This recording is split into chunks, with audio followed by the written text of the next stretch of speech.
అందరికీ నమస్కారం. Welcome to our channel. AP మరియు తెలంగాణకు సంబంధించి వివిధ ఎడ్యుకేషన్ అప్డేట్స్ అనేది వీడియోలో చూద్దాం. జూలై 7న సెంట్రల్ టెట్ అని ఇవ్వడం జరిగింది. జూలై 7న ఈ పరీక్షలను సిబిఎస్ఈ మొత్తం 20 భాషల్లో కండక్ట్ చేయడం అనేది జరుగుతుంది. 136 నగరాల్లో ఈ ఎగ్జామ్ అనేది కండక్ట్ చేయడం అనేది జరుగుతుంది. దరఖాస్తుల ప్రక్రియ గురువారం ప్రారంభం కావడం అనేది జరిగింది. అంటే 7వ తేదీ నుంచి ఏప్రిల్ 2వ తేదీన లాస్ట్ డేట్గా ఇవ్వడం అనేది జరిగింది. కేంద్రీయ విద్యా సంస్థల్లో ఉపాధ్యాయ కొలువులతో పాటు రాష్ట్రాల్లోని టీచర్ ఉద్యోగాలకు ఈ స్కోర్ను పరిగణలోకి తీసుకోవడం అనేది జరుగుతుంది. కాబట్టి కేవీ స్కూళ్ళు, ఆర్బీ స్కూళ్ళలో చేయాలనుకున్న వాళ్ళు తప్పకుండా సెంట్రల్ టెట్ అనేది రాసుకోండి. ఇంకా హెచ్జిటి పోస్టులకు డిఈడి వారే అర్హులు అని ఇవ్వడం జరిగింది. సెకండరీ గ్రేడ్ టీచర్ పోస్టులకు ఇంటర్మీడియట్తో పాటు డిఈడి పూర్తి చేసిన వారే అర్హులని పేర్కొంటూ ప్రభుత్వం సవరణ ఉత్తర్వులు జారీ చేయడం అనేది జరిగింది. హైకోర్టు తీర్పు నేపథ్యంలో హెచ్జిటి పోస్టులకు బీఈడి చేసిన వారిని అనర్హులుగా పేర్కొనడం జరిగింది. అదేవిధంగా డిఎస్సి 2008 అభ్యర్థులకు న్యాయం చేస్తామని ఇచ్చినాడు. డిఎస్సి 2008 అభ్యర్థులకు కోర్టు ఆదేశాలకు అనుగుణంగా ఉద్యోగాలు ఇచ్చేందుకు కృషి చేస్తామని ప్రభుత్వ సలహాదారు హర్కర వేణుగోపాల్ తెలియజేయడం అనేది జరిగింది. గురువారం పలువురు అభ్యర్థులు ఆయనను సచివాలయంలో కలిశారు. అభ్యర్థులకు న్యాయం చేయాలని సీఎం కార్యాలయ ముఖ్య కార్యదర్శి శేషాద్రితో చర్చించినట్లు వెల్లడించడం జరిగింది. ఇంకా గ్రూప్ 2, గ్రూప్ 3 ఖాళీల గుర్తింపునకు కసరత్తు షూరని ఇచ్చినాడు. శాఖల వారీగా సమాచారాన్ని కోరిన ప్రభుత్వం అని ఇచ్చినాడు. రాష్ట్ర ప్రభుత్వ శాఖల్లో గ్రూప్ 2, గ్రూప్ 3 ఉద్యోగ ఖాళీల కసరత్తు ప్రక్రియను ప్రభుత్వం వేగవంతం చేసింది. శాఖల వారీగా గుర్తించిన గ్రూప్ 2, గ్రూప్ 3 ఖాళీల వివరాలను నిర్ణీత ఫార్మాట్లో సమర్పించాలని అన్ని ప్రభుత్వ శాఖాధిపతులను ఆదేశించడం అనేది జరిగింది. ఇంకా ఈ మేరకు ఆర్థిక శాఖ ప్రత్యేక ప్రధాన కార్యదర్శి అన్ని ప్రభుత్వ శాఖలకు మెమో జారీ చేయడం అనేది జరిగింది. 2022 ఆగస్టు 30వ తేదీ నాటికి గుర్తించిన ఖాళీలకు అనుగుణంగా భర్తీకి అప్పట్లో ప్రభుత్వం అనుమతించిన సంగతి తెలిసిందే. ఈ మేరకు Telangana state public service commission 2022 డిసెంబర్లో ఉద్యోగ ప్రకటనలు జారీ చేసింది. ఆగస్టు 2022 తర్వాత నుంచి గుర్తించిన ఖాళీలు, మంజూరైన ఖాళీగా ఉన్న పోస్టులతో పాటు రానున్న ఏడాది కాలంలో ఖాళీ కానున్న గ్రూప్ 2, గ్రూప్ 3 ఉద్యోగాల వివరాలను గురువారం సాయంత్రం 5 గంటల్లోగా సమర్పించాలని ఆర్థిక శాఖ ఆదేశించింది. ఇందుకు సంబంధించి ప్రత్యేక ఫార్మాట్ను ఇప్పటికే ప్రభుత్వ శాఖలకు ఆర్థిక శాఖ అధికారులు పంపించడం జరిగింది.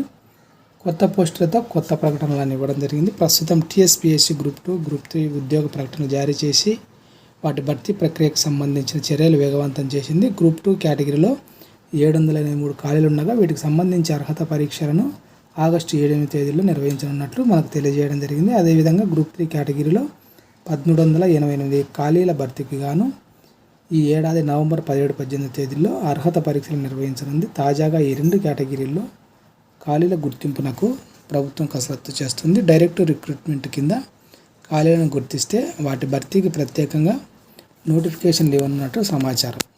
ప్రస్తుతం ఉద్యోగ ప్రకటనలు జారీ చేసి పరీక్షలు నిర్వహిస్తుండగా కొత్త ఖాళీలకు కొత్త నోటిఫికేషన్లు ఇవ్వాలా లేక ఇప్పటికే ప్రకటించిన నోటిఫికేషన్లలో పోస్టుల సంఖ్యను పెంచాలా అనే కోణంలో ప్రభుత్వం తర్జన పడుతుందనే విషయాన్ని ఇవ్వడం అనేది జరిగింది.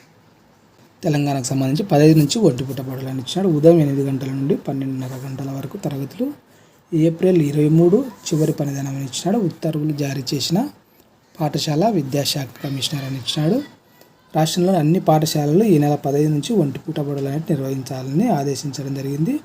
ఇంకా ప్రభుత్వ పాఠశాలలతో పాటు ఎయిడెడ్ ప్రైవేట్ యాజమాన్యాలన్నీ ఈ నిబంధనలు తప్పకుండా పాటించాలని స్పష్టం చేయడం జరిగింది.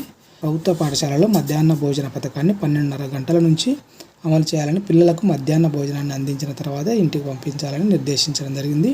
10వ తరగతి పరీక్షలు ఈ నెల 18 నుంచి ప్రారంభం కానుండగా పరీక్షా కేంద్రాలుగా ఉన్న స్కూళ్లను మధ్యాహ్నం 1 గంట నుండి 5 గంటల వరకు నిర్వహించాలని చెప్పింది. 2023-24 విద్యా సంవత్సరానికి ఏప్రిల్ 23వ తేదీ పాఠశాలలకు చివరి పనిదినంగా తెలియజేయడం అనేది జరిగింది. అదేవిధంగా వెబ్సైట్లో 10th విద్యార్థుల హాల్ టికెట్లను ఇచ్చినాడు. ఈ నెల 18వ తేదీ నుంచి ఏప్రిల్ 2వ తేదీ వరకు ఎగ్జామ్స్ కండక్ట్ చేయడం అనేది జరుగుతుంది. రాష్ట్ర వ్యాప్తంగా 2676 కేంద్రాల్లో ఏర్పాట్లు పూర్తి చేయడం అనేది జరిగింది. హాల్ టికెట్లలో తప్పులుంటే సరిచేస్తామన్న ప్రభుత్వ పరీక్షల విభాగం అని ఇవ్వడం జరిగింది. ఈ నెల 18 నుంచి ఏప్రిల్ 2వ తేదీ వరకు జరిగే 10వ తరగతి పరీక్షలకు హాజరయ్యే విద్యార్థుల హాల్ టికెట్లను ప్రభుత్వ పరీక్షల విభాగం సంబంధిత పాఠశాలలకు పంపించడం జరిగింది. పూర్తి స్థాయిలో హాల్ టికెట్ పంపించడంతో పాటు www.bsc.telangana.gov.in వెబ్సైట్లో కూడా ఉంచినట్టు తెలియజేస్తున్నారు. హాల్ టికెట్లలో ఏవైనా అక్షర దోషాలు కానీ ఇతర తప్పులు ఏవైనా ఉంటే తక్షణమే పాఠశాల ప్రిన్సిపాల్ల ద్వారా సమాచారాన్ని పంపాలని, వాటిని సరిచేస్తామని ప్రభుత్వ పరీక్షల విభాగం స్పష్టం చేయడం జరిగింది. ఈ నెల 18వ తేదీ నుంచి ఏప్రిల్ 2వ తేదీ వరకు ఉదయం 9:30 గంటల నుండి మధ్యాహ్నం 12:30 గంటల వరకు పరీక్షలు నిర్వహిస్తారు. కాంపోజిట్ కోర్సు పరీక్ష మాత్రం ఉదయం 9:30 గంటల నుండి మధ్యాహ్నం 12:50 వరకు.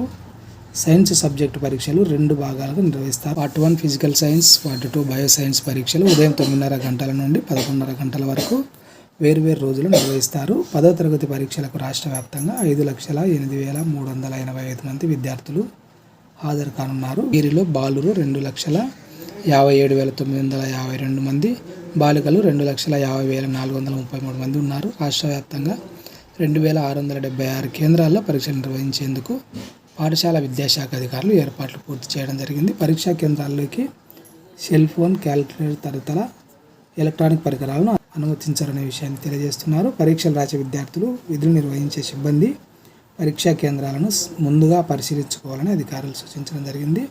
విద్యార్థులంతా పాఠశాల యాజమాన్యం నుంచి హాల్ టికెట్లను తీసుకోవాల్సి ఉంటుంది.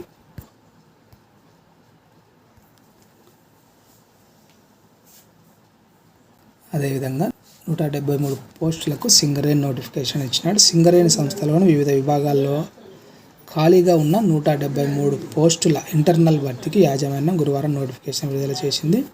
ఇందులో జూనియర్ మైనింగ్ ఆఫీసర్ పోస్టులు 87, junior technical officer mechanical 28, junior technical officer electrical పోస్టులు 21, జూనియర్ టెక్నికల్ ఆఫీసర్ సివిల్ 11 పోస్టులు, జూనియర్ ఆఫీసర్ ఆఫీస్ అడ్మినిస్ట్రేషన్ 4 పోస్టులు, జూనియర్ అకౌంట్స్ ఆఫీస్ పోస్టులు 4, biochemist post 1, junior forest assistant పోస్టులు 12తో పాటు జూనియర్ శానిటరీ ఇన్స్పెక్టర్ పోస్టులు 5 ఉన్నాయి. ఆయా పోస్టుల కోసం ఈ నెల 20వ తేదీ నుండి 30వ తేదీ వరకు ఆన్లైన్లో అప్లై చేసుకోవాల్సి ఉంటుంది. పూర్తి వివరాలకు సింగరేణి వెబ్సైట్ ఒకసారి మీరు పరిశీలించే ప్రయత్నం అనేది చేయండి. అదేవిధంగా ఈ నెల 10న గ్రూప్ 1 హాల్ టికెట్లను ఇచ్చినాడు. గ్రూప్ 1 పరీక్ష హాల్ టికెట్లను ఈ నెల 10న విడుదల చేయబోతున్నట్లు ఏపీపీఎస్సీ ప్రకటించింది. వెబ్సైట్ నుంచి మీరు డౌన్లోడ్ చేసుకోవాల్సి ఉంటుంది. మార్చి 17న ఉదయం 10 నుంచి 12 వరకు పేపర్ 1, మధ్యాహ్నం 2 నుంచి 4 వరకు పేపర్ 2 ఉంటుందని పేర్కొనడం జరిగింది. రాష్ట్రంలో 18 జిల్లా కేంద్రాల్లో ఈ సెంటర్లను ఏర్పాట్లు చేస్తామనే విషయాన్ని ఇవ్వడం అనేది జరిగింది. అది ఫ్రెండ్స్, ఈ ఎడ్యుకేషన్ అప్డేట్స్. ఈ వీడియో మీకు ఉపయోగపడుతుంది అనిపిస్తే తప్పకుండా లైక్ చేయండి. మీ ఫ్రెండ్స్కి కూడా షేర్ చేయండి, వాళ్ళకి ఉపయోగపడుతుంది అనిపిస్తే. ఇలాంటి ఎడ్యుకేషన్ అప్డేట్స్ మిస్ కాకుండా ఉండడానికి ఛానల్ను సబ్స్క్రైబ్ చేసుకోండి. Thank you.